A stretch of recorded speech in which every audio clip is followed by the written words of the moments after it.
پتہ ہے تہجد بہت ہی افضل عبادت ہے، تبھی تو یہ فرض نہیں کی گئی، کیونکہ فرض عبادت تو انسان اکثر خوف سے بھی پڑھتا ہے، یا یہ سوچ کر بھی پڑھ لیتا ہے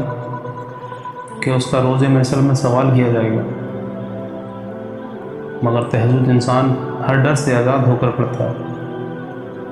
اس میں سوال اور جواب کا خوف نہیں ہوتا، نہ یہ سوچا جاتا ہے کہ یہ فرض ہے۔ تہجد عشق کی نماز ہے،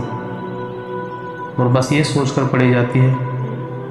کہ آج اللہ سے ملاقات کرنی ہے، آج اللہ سے تب تک بات کرنی ہے جب سب سو رہے ہوں گے، جب گفتگو کی آواز ہنسیاں لیتا ہوا دل کسی کو دکھائی نہیں دے گا، جب دل اللہ کی محبت سے بھر جاتا ہے تو اللہ انسان کے دل میں اتنی تڑپ پیدا کر دیتا ہے کہ وہ رات کے اندھیرے میں اپنی سکون اور بے نیند ہو کر